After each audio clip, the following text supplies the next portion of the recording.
everybody, this is Mike Anderson along with my teammate Sheryl Driggers on the road with Mike Anderson serving up some collision advice. So I'm coming to you live from a hotel room in Dallas, Texas right now. Dallas, Texas.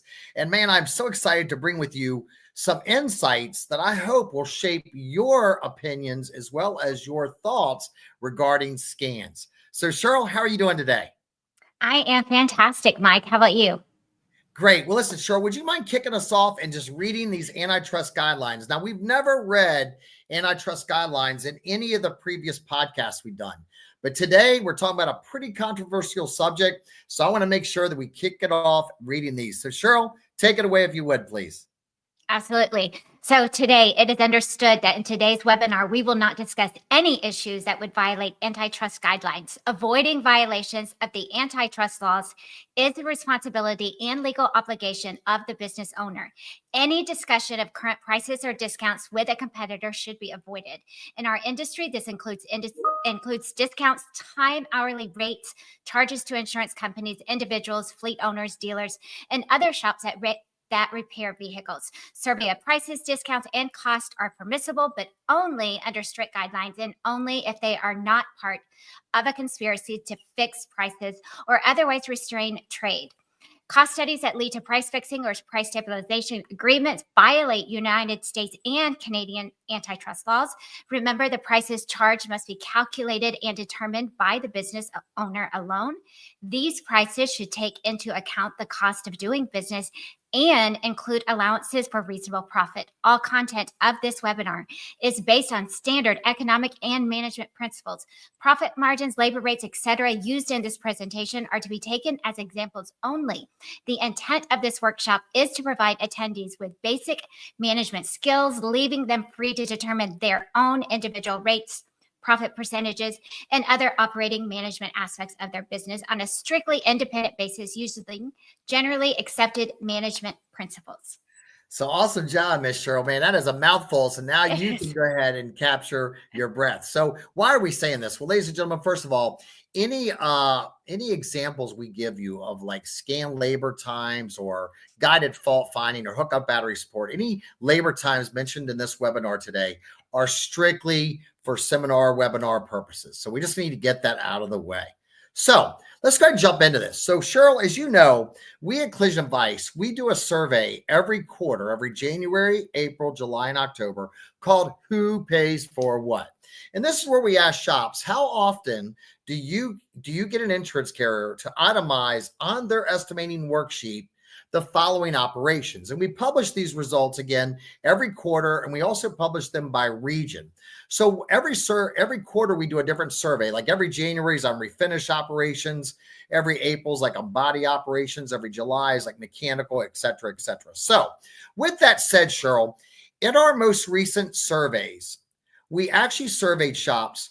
How often are you getting an insurance carrier? And I know there's going to be people that's going to argue and say, well, the customer pays the bill, not the insurance carrier. But understand, we just mean how often do you get the insurance company to itemize this or on the estimate for a pre-scan?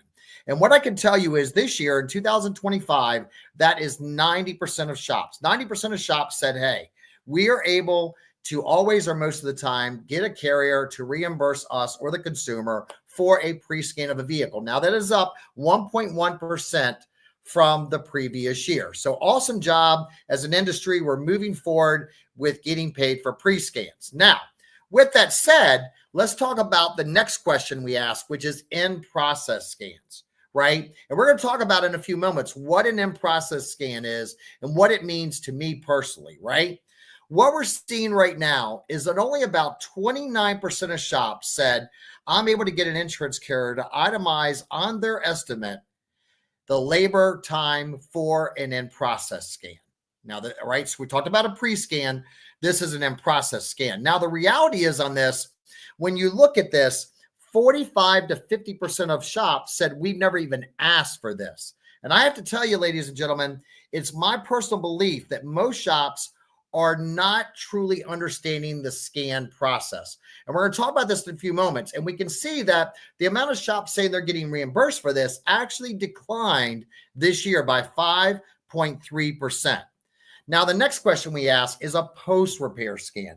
And we're seeing that 91% of shops which is up 1.3%, Sheryl, from the previous year, said, I'm getting reimbursed or getting an insurance carrier, again, to itemize on their estimate the labor time for a post-repair scan. So now let's talk about this. We asked 3 questions, right? A pre-scan, an in-process scan, and a post-repair scan. So let's talk about what each of these scans are. Well, first of all, why should we do a pre-scan? I think our industry knows now why we should do a pre-scan. Number one is it helps us to identify the vehicle's trim level, right? Like the build data on that vehicle. Doing a pre-scan, depending on the scan tool you're utilizing, can help you to identify if maybe that vehicle has a really like very, very low battery, right? Like it's just low in voltage. Matter of fact, I will tell you, there was a company I know that builds or manufactures batteries, and they shared with me that on average, 20% of the vehicles that come into a collision repair center, Sheryl, actually need a battery before we even touch the vehicle, right? 20%. And again, that's going to vary based on what climate you live in, right? But again, a pre-scan can also identify for us if a vehicle has a low battery state before we even take possession of it. A pre-scan can help us to identify freeze frame or snapshot data or key cycle data, which can help us to determine if a DTC is old damage or happened prior to the accident or incident occurred or part of the claim. If we do a pre-scan, it'll help you to lower your supplement ratio, right? Like if I'm pre-scanning a Honda or Acura and I check the live data and I can identify there's a certain issue with an SRS component or a seatbelt pretensioner, I'm obviously going to not have a supplement or last minute parts orders, right? A pre-scan could also help us to identify in some cases if a vehicle has had prior repairs. I'll give you a very good example. I was in Hawaii and we pre-scanned a Toyota truck. And it actually told us that we had an issue with the right door mirror before the vehicle was even disassembled. And this shop would have been replacing the fender and blending the right door. And by the way, shout out, that was at Central Body and Paint, Roy and Jody Chandler out in Oahu, Hawaii. So shout out to them. But it was working with them in a truck that was in their facility. And again, they did a pre-scan. They were going to be replacing the fender on this Toyota truck, blending the door, but it told us, hey, the right door mirror is not working properly. So it was good that we did that, in advance. And obviously a pre-scan could do things like, cut down on any last minute, stress or chaos and identify items that may need calibrations or something before the vehicle's even, disassembled. So lots of benefits, not limited to just what's on this chart, but lots of benefits to doing a pre-scan. Now, let's talk about an in-process scan, right? So a pre-scan is done prior to the vehicle being disassembled. An in-process scan is done after the vehicle's been reassembled before any calibrations or test drives. Let me say that again.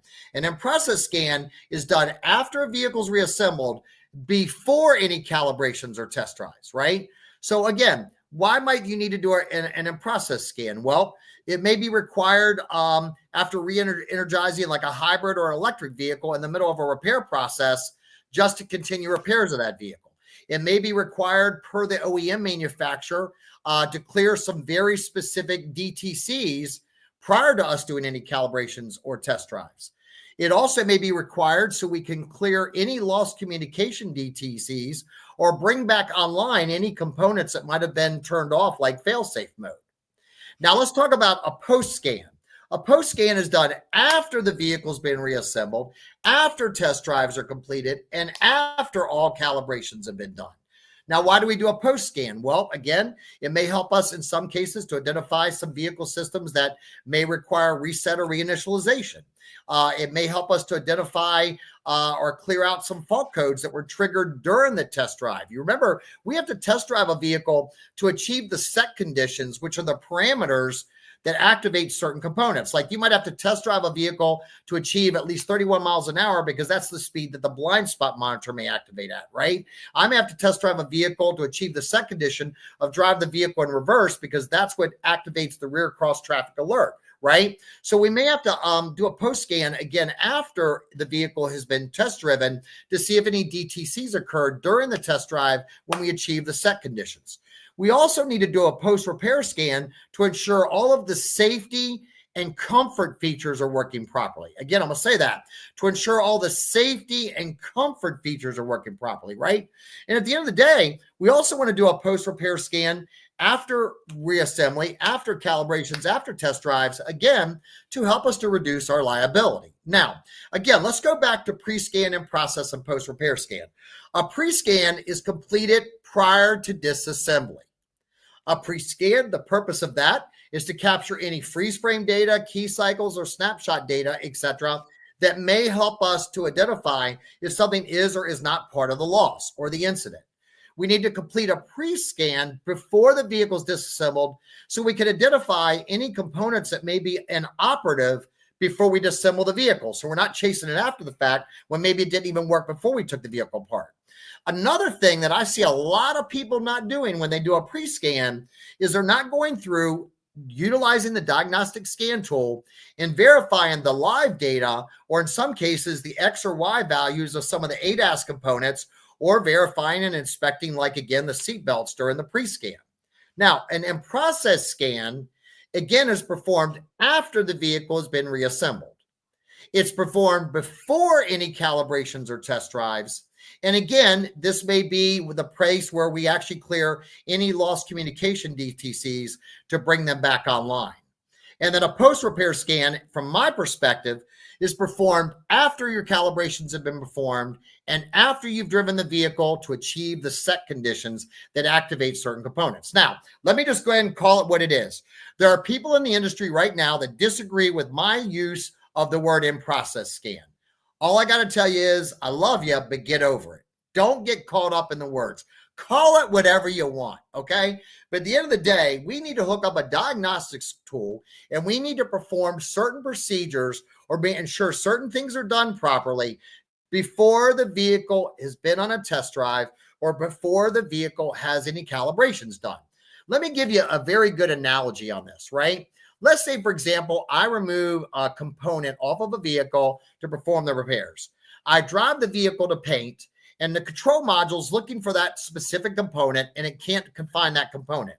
What it may do is it may actually then store a lost communication DTC because it lost communication with that component, but it also may turn that specific system off into what's called fail-safe mode. That means the system is turned off so a driver doesn't rely on it. Well, at the end of the day, we may go and plug a component back in, but doesn't mean that it's been activated. Let me just use an analogy for you. Have you ever had a computer printer, Sheryl, where the printer was offline? The printer was plugged into your computer. Printer had power, but you could not print because the printer was offline. Well, it happens often, right? At the end of the day, we may have to do an in-process scan after the vehicle's been reassembled, before any calibrations, before any test drives, to bring some components back online. Because here's the deal. Let's say that I don't bring, and I'm not saying this is every single time, but I'm just saying I know personally that I've experienced situations in shops where a component itself had been turned off or was not, brought back online per se. And when you go to test drive the vehicle, it's not going to store any DTCs if there's an issue with that because of the fact it's turned off. So again, we need to bring some of these systems back online before calibrations, before test drives, and an in-process scan may be the only way that we can do that.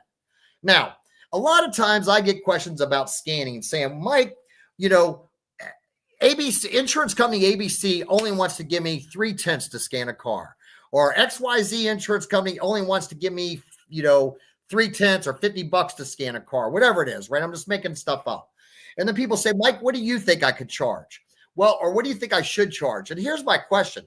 What you should be billing for scanning labor is based on what you're going to include in that labor time, right? So I went through, and again, the viewpoint I'm giving you is based on Mike Anderson, Collision and Vice, working with several OEMs and gaining a lot of knowledge in regards to what's properly required to perform a diagnostic scan on a vehicle that has been in a collision or is involved because of a certain incident, right?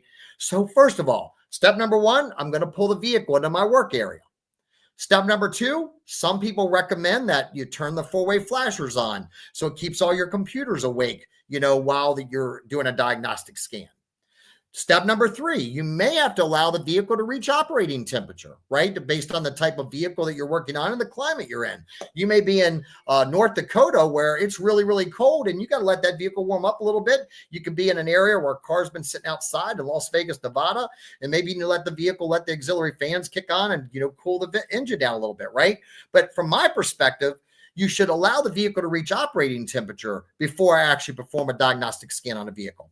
Then we have to gain access to the battery because we got to hook up battery support, right? Some batteries might be under a back seat. Some batteries might be like a BMW the other day was in the spare tire well and I had to remove a cover off at the top. Some batteries like a Lexus may be under the hood and you got to remove a plastic cover. But I got to gain access to the battery to hook up battery support. And then I have to hook up battery support. Let me just say this right now. A jump box is not battery support. A trickle charger is not battery support, right? Ladies and gentlemen, battery support is something that keeps consistent voltage. The most commonly approved battery support device that I'm aware of is a Midtronics DCA 8000. Now that replaced the Midtronics GR8. Now, again, this is the most common battery support you're going to see for Asian and domestic manufacturers. A lot of your vehicle manufacturers like BMW, Porsche, Mercedes, they may have their own specific battery support they want you to support, right? But at the end of the day, ladies and gentlemen, you need to have something that has consistent voltage, right? Like if I hook up a jump box and the battery doesn't have a full charge, it's going to start draining that jump box as it's hooked up. And you don't want, again, you want consistency, right? So again, make sure you understand what battery support is or is not. Now, also, ladies and gentlemen, it has been told to me by several people that I respect that battery support should be hooked up to a vehicle for a minimum of 10 minutes prior to doing any type of scan. Now, that's what several people that I respect have told me, that battery support should be hooked up for a minimum of 10 minutes prior to performing a scan. Why is that? Because again, if we have a battery that has low voltage, sometimes a vehicle will turn off some systems to conserve the battery. It's just like if your phone starts getting, the battery's weak on your phone, right? My phone battery starts getting weak, it automatically starts to shut down some apps, maybe, or dim my lights on my phone. Maybe your laptop starts to turn things off, like dim the lights in order to conserve your laptop battery if you're not hooked up to a charging cord. Well, vehicles do similarly the same thing. So if I hook up like a jump box, it's just going to start draining that jump box. And again, it's not consistent voltage. Now, once I hook up my battery support, I got to hook up my scan tool.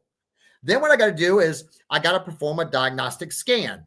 Now, the term health check has been used very loosely in our industry. That term health check actually comes from a Toyota TechStream scan tool. If you go to Toyota or Lexus's TechStream or TechStream Lite, there actually is an option that says perform a health check. And that is actually, that term has been kind of used for the rest of our industry. But you're going to perform a health check or a scan of the vehicle, and then you're going to document all your DTCs. Now, how long it takes to document one DTC is different than 3 DTCs, than 12 DTCs.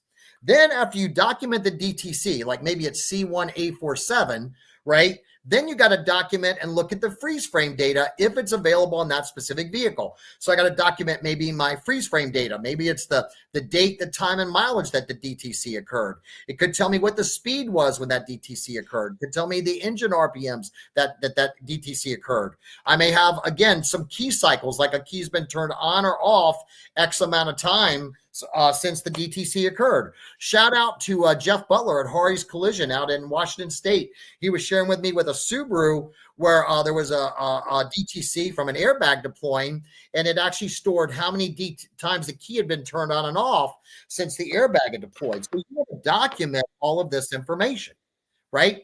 And then what we want to do is you may have to check the live data when applicable based on a specific vehicle. So for example, Honda or Acura says you got to go in and check the live data because of like a seatbelt or SRS has an issue, it won't trigger DTC, so you got to check the live data. So like in the Honda or Acura scan tool, you're looking for like a green or a red dot, right? Some vehicles, I've seen this a lot, ladies and gentlemen, I've seen this a lot with horizontal and excuse me, I was reading a text from somebody sent me. Sorry, Troy, I see what you got right there. Okay, thank you. But some vehicles, and I've seen this a lot with Asian vehicles, this is my personal experience. I've seen a lot with Asian vehicles that you need to go into the scan tool and you actually need to verify and record the horizontal and vertical axis values for the front radar, maybe your blind spot monitor, or a forward-facing camera. And you may also have to go into the scan tool and verify your steering angle specifications, right? And what you do is then you take those these measurements, right, or which is usually in degrees, right, like plus or minus 3 degrees. And what I'm going to do is I'm going to take those degrees off of the horizontal vertical axis values of an ADAS component or the steering angle sensor. And what I'm going to do, ladies and gentlemen, is I'm going to then go to the electronic service manual for that OEM manufacturer, and I'm going to compare those values to see if it's within value. Because I can tell you, I've seen actual ADAS components that were out of specification. I've seen steering angle sensors that were out of OEM specs, and there were no DTCs. Now what you're going to do is you got to go to your OEM repair procedures, your electronic service manual, and you got to research each one of those DTCs. So again, let's say that I've got 3 DTCs. I got to go into the electronic service manual. I got to research each one of those individual DTCs, figure out what it means, and then I have to navigate the OEM repair procedures and flow charts to determine the most probable cause of that DTC. And a lot of your OEM manufacturers, especially Europeans, will refer to this process of navigating the OEM repair procedures and navigating the flow charts and troubleshooting the vehicle. They will call that guided fault finding, right?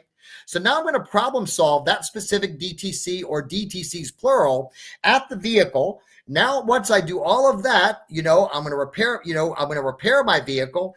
Then it all gets put back together. Then I'm going to do my in-process scan before I do any calibrations or test drives. And then I'm going to do my calibrations and any of my reinitializations, etc. Test drive my vehicle to achieve the set conditions. By the way, set conditions or test drives are sometimes referred to by the OEMs as a drive cycle or an action test. And then from there, once all that's done, I got to do my post-repair scan, put all my tools and equipment away. So ladies and gentlemen, again, I'm hitting this from a very high level today, but when somebody says, what should you be charging to scan a vehicle, Sheryl? My question back to you is, out of these 20 potential or possible steps, what are you including in that labor time? I can tell you right now that if you were telling me like, you're only giving me $15 for a scan, hypothetically, I'm not including all 20 of these steps in that $15. Oh, heck no, right? So at the end of the day, when you ask me, what am I going to charge for scanning? It depends on which of these operations. Like I may not have to check live data on a Toyota, but I may have to check it on a Honda. So that's step number 9 may not be included. I may have to verify the horizontal vertical axis values on a Kia, but I don't have to do that on a GM product, right? But I will tell you the majority of the steps on here are required no matter what kind of vehicle you are scanning. Now let's move on to a couple other things. According to our collision advice, who pays for what surveys, 95% of shops are pre-scanning all or most vehicles. Only 16% are doing in-process scans, and 98% are doing all or most vehicles as a post-scan. Now, our industry has made great strides in regards to this, and I'm really happy about that. But here's where I'm freaking out, Sheryl. Here's where my Tourette's kicks in. By the way, for most of you that don't know me, I do have Tourette's, so sometimes I twitch my neck and stuff. Please forgive me. I just got Tourette's. It's the way God wired my brain, right? But here's what causes my Tourette's to kick in. In 2024, 68% of our industry was utilizing an aftermarket scan tool to scan vehicles. And ladies and gentlemen, I'm going to say it right now. You cannot do a proper scan on a vehicle involved in a collision with an aftermarket scan tool. Ain't happening. It's not happening. I'm just telling you right now, is not happening, right? And then when you look at this, it says 50% of shops are using remote scanning services like AirPro, Aztec, Opus, etc. 32% of shops got their own OEM scan tools, right? 32% of shops use a mobile scanning diagnostic provider, and 30% of shops take the car to the dealership. And you're like, well, Mike, why doesn't this equal 100? Well, because of the fact that some people may own their own like Nissan or Toyota scan tool. But if it's like a Mercedes, maybe they're towing that to the dealership versus another vehicle. Maybe they're using Aztec, AirPro, or Opus. So that's why it does not equal 100. But what really concerns me, ladies and gentlemen, is the use of aftermarket scan tools. So here's what I'm going to do. I'm going to bring you, from my perspective, evidence as to why I think that's not a good fit in the collision repair industry. So stay with me, okay? Stay with me, ladies and gentlemen. Now, let's go ahead and let's look at this. Here's something else we did at our Collision Advice Who Pays for What surveys. We actually asked shops, when you charge for scanning a vehicle, do you or do you not include the research and guided fault finding of diagnostic trouble codes in your scan labor time? And what we saw, ladies and gentlemen, is that 67% of shops, when they charge to scan a vehicle, they're saying that includes their diagnostic DTC troubleshooting time. 33% of shops said they itemize that separately. And here's my question for you as an industry, right?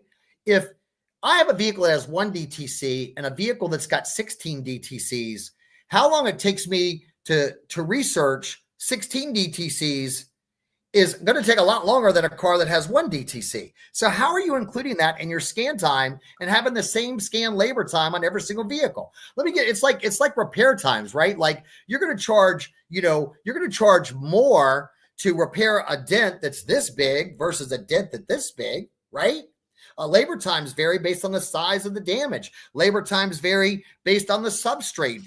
Labor times vary to repair damage based on the access you have or how many body lines, right? So how are we as an industry including our diagnostic DTC research or guided fault finding and troubleshooting of that DTC? How are we including that in our scan time? I just don't understand, right? Now, let's talk about what will not trigger a DTC, right? So this was a family friend of mine. It was a husband and wife. They were driving to a funeral that was 7 years. They were driving to a funeral that was 7 hours from where they lived at. So the husband's driving, and what happens is he goes through a toll booth, and the toll booth arm, Sheryl, comes down and busts his windshield out in his Kia. Okay. So he pulls off, goes to an exit. He finds a Kia dealership. The Kia dealership says, we don't do our own glass work. We use this company. And this company comes out and they replace the windshield. And this gentleman drives his vehicle to the funeral, which is another, again, it's 7 hours from where he lives at. He drives another 4 hours, spends like a week down there, drives 7 hours back home from the funeral. And he reaches out to me and he says, Mike, my guys and girls, my phone is ringing in this hotel room. Give me 1 minute. I am so sorry. You are fine, Mike.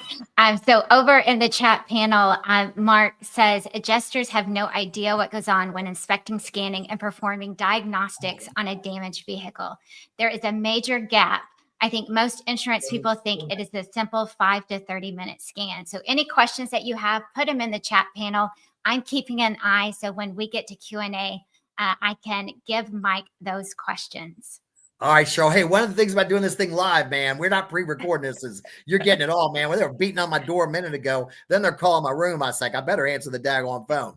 All right, let's go back to this. So husband and wife going to a funeral. Toll booth thing comes down, smashes their windshield. Pull off, they go to a dealership gets a sublet vendor to replace the windshield. They drive to the funeral, come back a week later, and the guy calls me and he says, hey Mike, it seems like none of my ADAS features and cameras and stuff are working properly. I said, well, take her to the dealership, tell them you had your windshield replaced and you need some calibrations done. So the dealership, and I'm not here to bash Kia, every dealer is good or bad, and every Toyota, Honda, everybody, right? Just like everybody shops. So, but at the end of the day, this dealership does some calibrations or whatever, right? And when they do the calibrations, the guy picks his vehicle up, he drives it, and he says, something's wrong with my vehicle. It's still not driving right. So I said, well, have the dealership scan your vehicle and let me look at the report. I looked at the report and it didn't show any DTCs and everything was good, but I actually happen to have my own OEM scan tool. So what I did is I said, bring it to my house, and I scanned his vehicle with my own Kia factory scan tool. And there were no DTCs, but I drove the vehicle and there was an issue. So what I did is I went in and I checked the steering angle sensor and I looked at what the specs were in the scan tool. And then I went to the OEM repair procedures and I saw that the steering angle sensor specs, it was out of specification, right? And then I went and I looked at the heads up display, right? And the forward facing camera. And I went through and I checked the X and Y horizontal values of the X and Y values of the ADAS component. And guess what? They were out of specification too, Sheryl.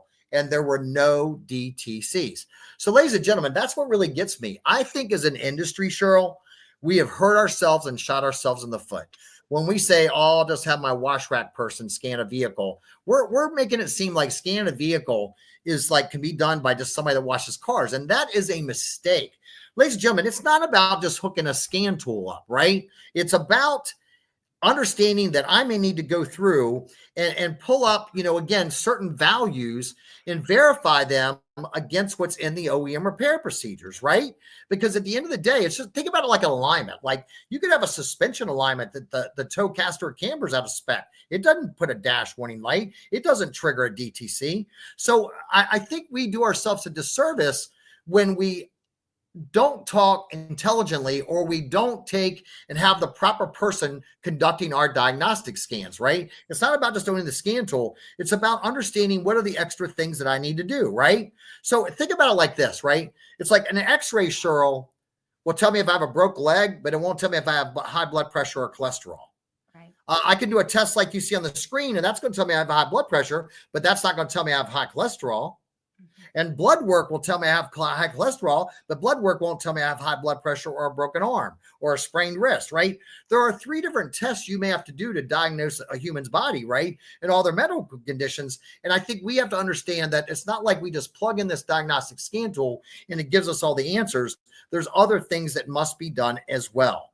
Now, if you look right here, this is off of a Nissan front radar, right? You'll see the reference value on the vertical angle specs is, plus 3 degrees, minus 2.5 degrees. On the horizontal, it's plus or minus 4 degrees. Again, so if I was going to go in on a Nissan front radar, I'm going to pull those specifications on the console, and then I'm going to compare them to the electronic service manual to make sure it's within value, right? That's a step that is outside of just recording DTCs. I'm just using this vehicle as an example.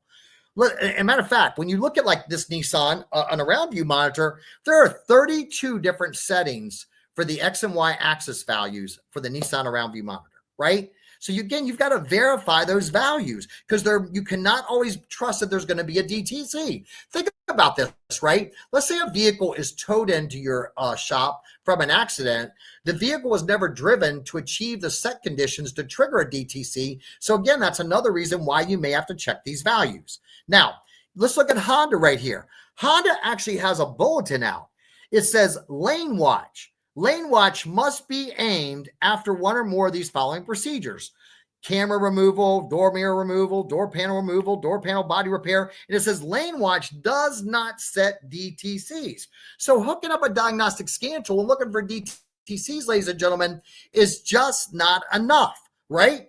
2013 and newer Hondas and Acuras also do not set DTCs when the airbag's deployed, right? Or the seatbelt pre-tensioner collapses. So you got to go in and check the live data. And this is like an example of a screenshot that you see in this Honda Service News article. So at the end of the day, ladies and gentlemen, I think our industry thinks, well, I'm just going to hook up this scan tool and I'm going to see if there's any DTCs. If there's not, everything's okay. And ladies and gentlemen, that is not a safe and proper repair. It is not. Now, let's talk about OEM versus aftermarket scan tools. I guarantee you, Sheryl, this podcast is going to get me some haters. And I feel like singing that Taylor Swift song. Haters going to hate. Let me tell you right now, ladies and gentlemen, do not be using some aftermarket scan tool in a collision repair center. There is an absolute difference between collision repair diagnostics and independent mechanical service center or dealership diagnostics. There is a difference. And by the way, I want to give credit and a shout out to Jake Rodenroth, who really taught me this concept and helped me to embrace this. First of all, aftermarket scan tools will work in a mechanical shop that is diagnosing mechanical issues. Why is that? Because a consumer comes in with a very specific concern. My car won't start. My air conditioner won't get cold. My car's making a noise. So they come in with a very specific concern. Then a mechanic can use an aftermarket scan tool to determine the cause of that concern, and then they can correct it and fix the vehicle. So aftermarket scan tool can be used in a mechanical environment because the customer comes in with a very specific concern. This is not working on my vehicle. And then what happens is, ladies and gentlemen, is you can use that aftermarket scan tool to determine the cause of that concern. Very specific issue. Concern, cause, correction. Now, concern, cause, correction. Now, let's talk about a collision repair. When somebody brings their vehicle in after an accident, they don't come in with a specific concern. So what we have to do is we have to confirm everything that's working or not working on that vehicle since it's been in an accident, because the customer doesn't always know what's working or not working since that accident. So I'm going to go back a slide, right? I'm going to go back. Mechanical shop, they come in with a specific concern. I can utilize an aftermarket scan tool to troubleshoot and determine a very specific concern, right? But when somebody brings a vehicle into a collision repair facility, we have to confirm what's working and what's not working on that vehicle before we disassemble it so we can write an accurate repair plan. And the only way to truly confirm everything that's working and not working is when we use an OEM scan tool that has access to the build data, right? To the build data. So we have to confirm what's working. In addition, listen, when I go and do mechanical work, you bring your car to me and you say, well, you know what, my headlight dimmer switch doesn't work and the headlights don't go off automatic high beam. My job is to fix that one problem for you. And when you pick your car up, all I'm doing is making sure that works because that's what you pay me to do. But when a vehicle's been in a collision, we repair it and we disassemble a vehicle way more than a mechanical shop does. We have to confirm that everything's working before we give that vehicle back to the consumer. So big differences here between what a mechanical shop does in a collision repair facility. Now, let's talk a little bit more about OEM versus aftermarket scan tools. So Number one, yes. Can I ask you a quick question that we have from the chat panel? Yes. Okay, so Lee asked, hypothetically speaking, why couldn't you just check values after a drive cycle in place of doing a calibration? So because of the fact that when you go to check those values, again, it may be within range, but it may not be 100% dead on. So for example, it's like an alignment, right? Like something may be green where it's at -3 and the other side's at +3, but there are two total opposites. So what happens is you still want to do that calibration to ensure everything's working properly. Thank you. Yep. So, and again, Lee, I feel like in the essence of time, I'm probably not answering that question as in-depthly as you would like. So what I'll do, Sheryl, get Lee's number, and Lee, I will call you and we'll have an offline conversation about that. Now, let's go back through here. Let's talk about the difference between OEM and aftermarket scan tools, right? OEM scan tools are updated frequently. I know like one OEM scan tool that last month, they had 3 updates. Aftermarket scan tools are generally only updated like 2 to 4 times a year. OEM scan tools, some of them will actually integrate with like the OEM repair procedures. So like, for example, Toyota or Lexus TechStream integrates with TIS. But aftermarket scan tools do not integrate with any OEM repair procedure. They may integrate with a third party like AllData or something, but there is no aftermarket scan tool that integrates directly with the OEM repair procedures. OEM scan tools, they can scan a new vehicle the day it's sold off the parking lot. Aftermarket scan tools generally lag behind anywhere from 12 to 18 months. OEM scan tools, they perform an output or functionality test based on the vehicle-specific control units based off of the build data. Aftermarket scan tools don't have access to the build data, so therefore, they may do an output or functionality test, and it may actually give you what's called a phantom or a ghost code because it didn't pick up on a specific feature on that vehicle, but that vehicle may not even have that. OEM scan tools are generally going to give you a lot more detailed freeze frame data in regards to every single component, especially like powertrain or trip cycles, versus an aftermarket scan tool may have limitations. OEM scan tools are going to know the accurate amount of modules on the vehicle because they have the build data. Aftermarket scan tools will not, right? Some OEM scan tools require you, some components, when you replace them on a vehicle, may require you to register a component. So therefore, you need the OEM scan tool so you can actually register a certain component on that vehicle, right? OEM scan tools can generally pick up on some past DTCs. Aftermarket scan tools, depending on the type of aftermarket scan tool, may or may not. So again, then you also have some OEM scan tools that can tell you if a vehicle is connected to telematics. Like if I log into and again, I'm just using Toyota as an example. I log in with a Toyota TechStream or TechStream Lite. It's integrated with TIS. That OEM scan tool can tell me if that vehicle is connected to Safety Connect or Service Connect. There is no aftermarket scan tool that can identify or tell me whether a vehicle has a paid telematics subscription, right? There is none. So matter of fact, I went to the internet and I started doing some searching. Not that everything you read on the internet is true, right? But what I did is I went through and I said, okay, let's look and let's see if we can compile a chart on the OEM versus aftermarket scan tool capabilities. And I put all my sources right here on the screen, Sheryl, right?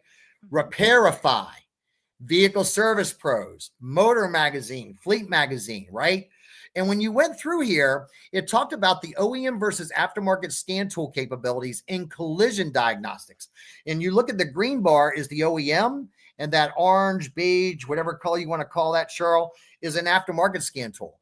And all four sources, including Repairify, said there is a huge discrepancy between what OEM and aftermarket scan tools can do, right? So if you're using an aftermarket scan tool, here are some questions I would like you to ask your aftermarket scan tool company. Number one. Mike, we have another question in the chat panel when you get to the screen. Go ahead, Cheryl. So John is asking, what is the average amount of modules missed when using an aftermarket scan tool? So I can tell you that I have worked with some OEMs that have done testing, but they do not release that information because obviously there's a whole lot of legal ramifications around that. I can tell you there was a test done on an Asian vehicle, and I will tell you that the aftermarket scan tool, and I'm just going to quote one instance, right? The aftermarket scan tool identified hypothetically, let's say 18 modules, and the OEM scan tool identified 23. So I don't have an answer for you on that. I can't say you that it's 20% or 30%. It really varies based on the year of the vehicle, the type of vehicle. Is it Asian, domestic, European? Am I going to tell you that an aftermarket scan tool is going to miss modules on every single vehicle? No, I'm not going to say that either, because again, there's a lot of variables based on the year and age of the vehicle. But I would say that if you were scanning 10 vehicles, that my experience has been is that 20 to 30% of those vehicles, aftermarket scan tools at a minimum, 20 to 30% aftermarket scan tools would miss items. But unfortunately, there's no data published. I don't have access to that. Just says it's this percentage of time. So I don't have a better answer for that. All right, let's go back to OEM aftermarket scan tools. If you're using an aftermarket scan tool, I would like you, number one, to ask them these 5 questions. Does your scan tool or your scan tool software have access to the build data? The actual same build data based off of the VIN number that the OEM manufacturer scan tool has. And if they say no, ask them, how do they determine what modules to perform an output or functionality test on? Number 2, ask them, when I plug in your aftermarket scan tool to a Toyota or Lexus, can you tell me if that vehicle is connected to Safety Connect or Service Connect? Just ask them that question. Number 3, if your scan tool software performs an output functionality test and it cannot identify a component that does not exist on the vehicle, what does it do? Let's say, for example, you were scanning a vehicle and that vehicle, I'm going to make up an example, does not have blind spot monitors. Would it store a DTC saying there's a problem with the blind spot monitor when it's not even on that vehicle and that feature doesn't even exist? Number 4, ask them, how often does your scan tool software get updates? When an OEM makes an update on their scan tool, do you also make an update the same exact day, within a week, or is it just monthly, or is it quarterly or yearly? And then ask them this question.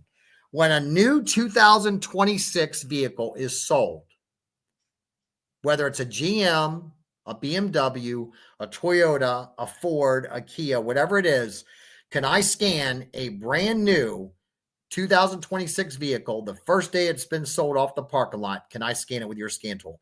And if you have an aftermarket scan tool that says that yes to all 5 of these questions, I would love to know who it was, because I would honestly, I don't endorse any aftermarket scan tool, but I would consider it if they said they could say yes to all 5 of those questions.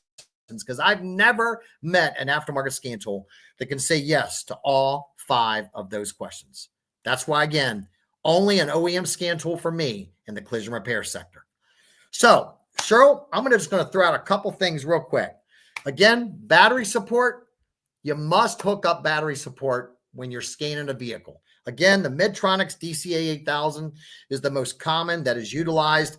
I love the Midtronics DCA8000 because it also will print out a receipt for you showing you the state of the voltage of the battery, and you can utilize this to upsell batteries to the consumers. Again, let's talk about test drives. When you test drive a vehicle, you need to understand test drives are sometimes referred to as an action test or a drive cycle. And ladies and gentlemen, test drives, again, you may have to drive a certain speed, a certain distance, a certain length of time. You may have to drive a vehicle in a certain pattern, like in a figure 8 or a circle or a straight line. You may have to drive a vehicle in a certain direction, like forward or reverse. You may have to drive a vehicle on a road with certain lane markings, right? Or signs, So there's all these different things you need to think about when you test drive a vehicle, right? Let's talk about guided fault finding. Guided fault finding, again, I learned about this from a lot of the European manufacturers, OEM websites, and that is the process of taking a DTC and navigating the flow chart within the electronic service manual to troubleshoot and determine what's causing that DTC, almost through like a process of elimination, right? Also, think about DTCs, right? It takes a lot longer to research and troubleshoot 5 DTCs than it does 1 DTC, and it takes longer to research 12 DTCs than it does 10 DTCs, right? So why would you include all of your research and diagnostic time for DTCs in your scan labor? Personally, I itemize those individually as repair operations. Let's also, don't forget, when it comes to ADAS calibrations, there may be vehicle prep required, like ensuring the fuel tank's full, checking the tire pressure, making sure the trunk is empty of any excess cargo, right? So again, personally, when I'm writing a repair plan, I will itemize my vehicle prep separate from my calibration labor. I'm going to save the Aztec, Geico, and Opus State Farm thing for last, Sheryl, once we get through the questions. Remember this, ladies and gentlemen, I don't care. Let's say you're going to use Aztec, AirPro, or Opus. Let's say you're going to sublet your stuff to a dealership. Let's say you're using a mobile provider. At the end of the day, the consumer signs an authorization form authorizing you to fix their car. And if somebody that you're subletting or subcontracting that scan or calibrations to someone else and they don't do it right, you are still liable. Now, could you subrogate against them? Yeah, I'm sure you could. But at the end of the day, ladies and gentlemen, that contract is between the vehicle owner and you. I'm not an attorney, but this is what has been told to me by people that I really respect and value their opinions. At the end of the day, ladies and gentlemen, you are liable. If you're going to take and you're going to use Aztec, AirPro, Opus to do your scans, by God, you tell them you want a copy of that OEM scan report, not that aftermarket junk. You're going to have a mobile provider come. You want a copy of that OEM scan report, not aftermarket, right? If you're going to sublet a calibration to someone, I encourage you to pull all the procedures. I encourage you to make sure that fuel tank's full or the trunk's empty or the tire pressure, whatever. And I would also require that that person that's doing my calibrations gives me a documentation that they are 100% following the procedure step by step. And I want photo documentation on that. And last but not least, before we get into the State Farm, Opus, Geico, Aztec thing, listen, make sure just because somebody knows how to plug in a computer to a car, to the DLC part, does not mean they're qualified to do scans. Ladies and gentlemen, whoever's utilizing your diagnostic scan tool, that you need to make sure that's somebody that has technical expertise and understands how to navigate that scan tool and its specific features. I don't know how to use every diagnostic scan tool out there. There are some that I'm very familiar with because I work with those OEMs, but there are others that I would not have a clue to. And so I want to make sure that that's a trained expert. Here's the other thing. If you're using the OEM scan tool and you have the ability to save your scans to the cloud, you want to do that. I was involved in as an umpire in a dispute between a major insurance carrier and a collision repair shop that was a dealership. And it was a hail claim. And this shop said that they did all these scans and calibrations on these specific vehicles. But they never saved the scans to the cloud. And so there was no proof that they actually did the scans or calibrations, right? So at the end of the day, that's the other thing.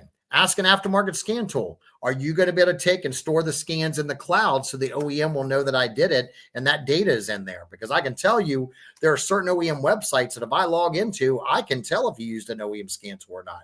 So I think we do ourselves a disservice when we start dumbing down this, that somebody can just plug in a scan tool, right? And I don't care if you're using Aztec, Opus, Air Pro, as long as they're using an OEM scan on that, but also make sure it's somebody that's knowledgeable, that understands how to hook up battery support, right? Understands all of those things, knows how to use the ESM to research and verify certain values. So I'm going to come back to the Aztec, Geico, Opus, State Farm thing in a few moments. Cheryl, what questions do we have? Okay, so over in the chat panel, ProCraft Body and Paint ask a question. Hey, Mike, we use AirPro Diagnostics. They recently told us that they will no longer be using OEM software to pre and post scan vehicles unless you are an OE certified shop. Do you see this becoming more popular with aftermarket scan companies? I will tell you, I think that and I got to be careful what I say because of antitrust, right? But I will tell you, there is no way I would ever do business or allow someone to use aftermarket scan tools on the vehicles that I was fixing in my shops. I would insist, whether it's AirPro, Aztec, Repairify, Opus, that they only use OEM software on my scans. And if there's a higher price point on that, so be it. I'll pay it. I'll get the carrier to pay, or I'll charge the customer the difference. And I am not anti-insurance, right? But at the end of the day, aftermarket scan tools cannot be relied upon to give you an accurate state or diagnosis of the health of a vehicle. So I think that our industry is at a fork in the road right now. So I'm going to go back and answer this question. Do I see this becoming like the norm? I think our industry is at a fork in the road. And I think that as a guy named Bruce King once told me, people only do to you what you tolerate. I think as an industry, we are the experts. We are the people with all the liability. Aztec, AirPro, Opus, Elite Tech, all those companies, I don't care who it is. Anybody that's doing scans and calibrations, they don't carry the liability. You do as a shop owner. No insurance company I've never seen an insurance company give you some type of document that indemnifies you if somebody gets hurt or killed. So at the end of the day, I think as an industry, we are at a fork in the road. And there are shops that don't like friction, and they're very insurance friendly, and they're going to navigate and accept that. But I will tell you right now, if I own a shop, I am going to take a hard line stand on that. And I am only going to insist on OEM scans. And if they can't give me that, then I'm going to find someone else that can do my scans for me. All right, another question from Shannon's Autobody. Mike, how large of a technology education gap do you see in collision repair facilities that are repairing modern vehicles? What are some solutions for shops that are behind this technology gap? So I got to tell you, and it's honestly, it hurts my heart to say this to Shannon's Autobody. I got to tell you, I would say, man, and I'm telling you, it just makes me sad to say this. I would say there's probably less than 50 shops in the entire country that I would probably trust to fix my vehicles. Now, when somebody doesn't do safe and proper repairs, I always look at it, what's the intent of their heart, right? Have they been properly trained? Do they have the proper equipment? Or do they have the equipment and training? They just don't care. I think there's a huge gap. And I think as an industry, obviously the John Eagle case didn't wake people up, unfortunately. But I think as an industry that it's going to take somebody getting really hurt or paraplegic or something, unfortunately, to wake people up. I think that shops, if they want to close the gap and they want to truly, truly fix vehicles properly, they have to invest in training and equipment. And I don't care, make sure it's a credible source. I mean, obviously you got Collision Vice does training. You have iCar. You have OEM factory training. You got Collision Hub. Like there's Kaizen Auto Glass does some phenomenal glass training, right? So I mean, again, there are some companies, BTAC, Flatline, 3M. There are companies that really do a great job of training. But I think what we have to do as owners and managers of collision repair facilities, we have to allow our people the time to be able to go get trained. And also make it so when they come back, they're not fully stressed out so that they don't ever want to go to training, right? So I feel like I'm not answering your questions, but what are some solutions? I think we have to invest in training and equipment. And I think that amount that we're spending in training and equipment is going to continue to grow. Number two, I think it's about your culture. As an owner manager, we set the standards for quality. What's that saying? Only expect what you inspect, right? But at the end of the day, we need to have a higher standard for quality within our organizations. But I think also at the end of the day, people have to find their why. Like, what's your why? If your why is just to make money, then you probably don't care about safe and proper repairs. But if your why is that a story where somebody was badly hurt or injured because of a mistake someone made, then you're probably going to hold that line. And last but not least, I really think we have to involve the consumer more. I think as collision repairers, too often we make decisions on behalf of the consumer without giving them any input whatsoever. So how large of a technology education gap do I see? I see a huge discrepancy, Shannon's Autobody, and it's very, very concerning to me. And the thing is that there are quality companies out there that offer quality training. So there's really no excuse for us not investing in getting our people trained. Thank you, Mike. I did want to just go ahead and let everyone know. I tried to put my email in the chat panel for you guys to email me if you want to follow up from Mike, and it wouldn't post. So let me give you my email address here. It is Sheryl, SHERYL, at collisionadvice.com. So I believe Lee and a couple of other people had questions that might want to follow up. So that's my email address. Yep. And I just posted an email for you as well.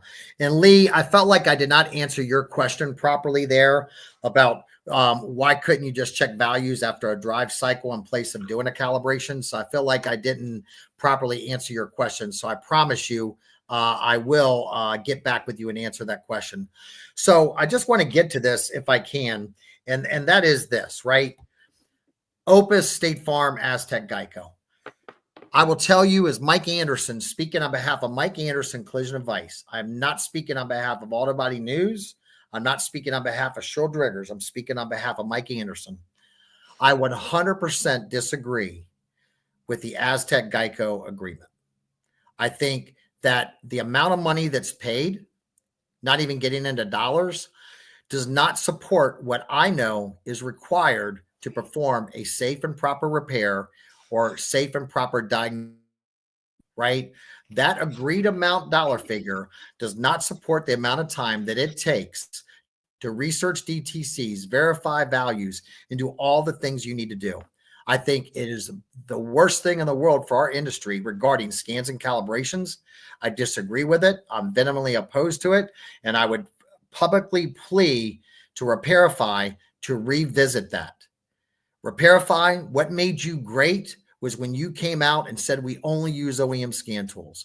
Repairify, what made you great was the value that you brought and your technician skill set to research DTCs. That was really your value, Aztec. Your value wasn't being the cheapest. Your value was the knowledge of your technicians to research the DTCs to tell the shops this is what it takes to fix the car. Get back to that, Repairify. We all make mistakes in life. I've made mine, but get back to what made you great. And that was using OEM scan tools and also the expertise of your technicians, right? There is no easy button. Geico, listen, I know some of you, appreciate you, but I implore you to get more educated about this because it's the wrong thing for the consumer, and I'm concerned what's going to happen. Now, let's talk about Opus State Farm. Huge mistake. I've got friends that work at Opus, Aztec, Geico, State Farm. I got friends that work at all those companies. Understand what I'm saying is not personal. But I will tell you right now, Opus State Farm, nothing should ever trump the OEM repair procedures in regards to determining what calibrations need to be performed. I have an email on my phone right now. Right now, I have an email on my phone, and I'm going to read it, right? So bear with me 1 second, right? And I'm going to paraphrase some of this, right? So this person here told me that they're using a specific software to help them to diagnose when a vehicle needs calibrations. And so far, out of the 10 vehicles they've run through that software program, 4 of the 10 vehicles missed calibrations, and 2 of those 10 calibrations inappropriately categorized the calibrations. And 1 of those 10 figured a calibration that was not even needed. Ladies and gentlemen, there is no easy button. Look, I appreciate that maybe an ADAS Think or Opus's solution, and I know there's one, there's all the kinds of different software there. I appreciate that maybe that might give you some insights or some guidance, but it should not be the end all. Listen, we're looking for an easy button on something that impacts people's lives. People trust these systems to work properly, right? I mean, ladies and gentlemen, I read the statistics, right? Like automatic emergency braking is reducing like front to rear collisions by like 53%. Blind spot monitors are reducing collisions by like 23%. Don't quote me on those numbers, but that's just what's at the top of my head. But why would you want to mess with that? Why would you want to mess with that? At the end of the day, yeah, maybe that might guide you in the right direction, but the OEM repair procedures, quit looking for an easy button, ladies and gentlemen. Quit looking for an easy button. Learn how to identify the build data on the vehicle. From there, learn what components need to be removed, repaired, replaced that will require calibration, and then learn how to research the procedures. But at the end of the day, I am truly concerned, not for our industry, but for the consumer, for what Aztec, Geico, or Opus State Farm, these agreements are setting us up for liability. And again, listen, this is no disrespect meant to Opus or State Farm or Aztec, Geico. I'm not trying to be a jerk here, but I'm just saying, can we please get some other people in the room on this conversation? Because I'm just really concerned how this could negatively impact the consumer. So me at Collision Advice, I believe that all you should be doing, ladies and gentlemen, is that you should be utilizing the OEM repair procedures, OEM targets for calibrations, and OEM scan tools. Anything short of that, ladies and gentlemen, I think we're setting ourselves up for failure. Absolutely. Any other questions, Sheryl, or any other comments from you, Sheryl? Well, I've got a few questions that were submitted beforehand, and I know we're running out of time, so I wanted to go ahead and jump over there. Go ahead. So let's see here from Dave Pyle. Hey, Mike, your podcasts are great. I'm sure you've touched on this 1,000 times, but please touch on how using OEM parts over non-OE impacts ADAS calibration and the safety of the vehicle. I'm sure a vehicle will calibrate with non-OE parts, but I got to think calibration using aftermarket parts and glass will not live up to OE standards. 100%, Dave. Great question, Dave. We miss working with you at Toyota, sir. I'll give you a very good example. There was a young lady in the state of Utah. She reached out to me. She had an aftermarket windshield put in her Honda, and she had a calibration done. And about a month later, her forward-facing camera in the windshield quit working. She goes back to the dealership, and they said, your camera's no good. She goes back to the insurance company and said, well, it worked before you replaced the windshield. And the insurance carrier said, well, we're not paying for it. And what caused the issue, ladies and gentlemen, is the aftermarket windshield was not the same as the OEM glass, and it caused the camera to overheat, and it burnt the camera up. And it literally took almost 9 months for this lady to get the carrier to pay for a new windshield, OEM glass, as well as a new camera. So I can give you, that's one specific example, Dave, where the glass impacted the ability of the camera. You also got to remember, OEM glass has to be like a certain thickness, maybe needs to be at a certain angle, has to have a certain laminate, has to have a certain type of tint, right? And when we start, you got to remember the windshield today is so much more than just something to see out of it, right? It's like a computer, like a monitor. It'd be like the equivalent of me, Sheryl, trying to wear your glasses and you trying to wear my glasses. Just because they're glasses doesn't mean that I can see out of yours, Sheryl, and you can see out of mine, right? So at the end of the day, absolutely, Dave. I can also tell you there's been instances where shops installed aftermarket bumper covers and the vehicle wouldn't calibrate. And believe it or not, I even know of an example that I could show. I will show any insurance carrier. I will show them the proof on this, where a shop installed an aftermarket bumper reinforcement. And I don't know if Jake Rodenroth's on this podcast or not. Jake could vouch for this. Installed an aftermarket bumper reinforcement, and it caused the ADAS calibrations to fail, and it wouldn't pass until we put an OEM reinforcement on there. So yes, Dave, yes, yes, and yes. All right, I'll pull one more from the questions from previously. Hey, Mike, it's Andre from Wallace Collision. Two-part question. What do you do when insurance carrier continues to write for recycled parts, even when you have position statements stating the use of such parts on a vehicle are not appropriate? What steps would you do? Just get OEM only parts involved in the repair process? So the question is, Mike, what do you do about recycled parts versus OEM parts? Well, first of all, make sure you know your state laws. Some states have laws that says the consumer gets OEM parts no matter what based on the year of the vehicle. So know your state laws. Number two, verify if the consumer actually had an OEM endorsement policy or not, which means they would get all OEM parts versus aftermarket or recycled. Now, if that's not the case and the insurance carrier has the policy that they can get recycled parts, well, first of all, you want to make sure if it's a painted part, you check the mill thickness on it. You want to check the mill thickness because mill thickness can affect ADAS. Mill thickness can also impact, your paint warranty, right? So you want to check the mill thickness. In addition, when you go to look at any welded on component, understand that it is impossible. I'm going to say the word impossible again. It is impossible to utilize a used welded on component on a vehicle and follow the OEM repair procedures. Because when you use a used recycled component, you cannot duplicate the same size or type of welds that the OEM manufacturer may call for. So it's going to be impossible to follow the electronic service manual. Another thing I would do is I would go to CIC's website, all right, www.ciclink.com. There's a great presentation on there that Toby Chess built on all the steps that are required to install or replace a quarter panel with a recycled quarter panel. Also go to iCar. iCar has a lot of resources in regards to why you can't use, hem flange quarter panels similar to a door skin on the outer wheelhouse. So what I'm going to do is then lastly, if it's a bolted on component, I'm also want to make sure, how do I know this is an OEM part and it's not an aftermarket part that came off of a vehicle that was at the salvage yard? Also, make sure that whatever that recycled part is, it's the same year or a newer year, not an older year if it's going to be called like, kind, and quality.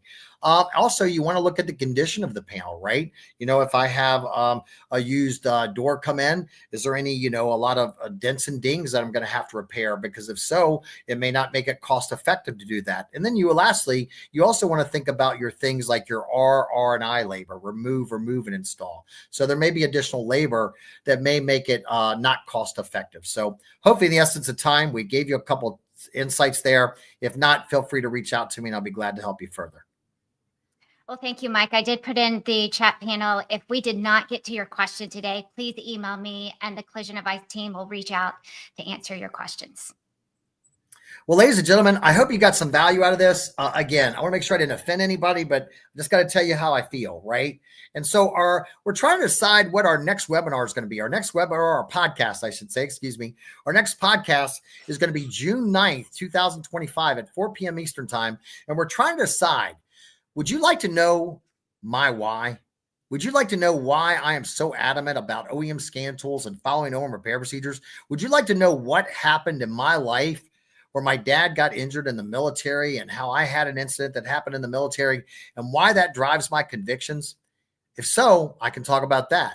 Or would you like us to talk a little bit more about test drives and what set conditions are?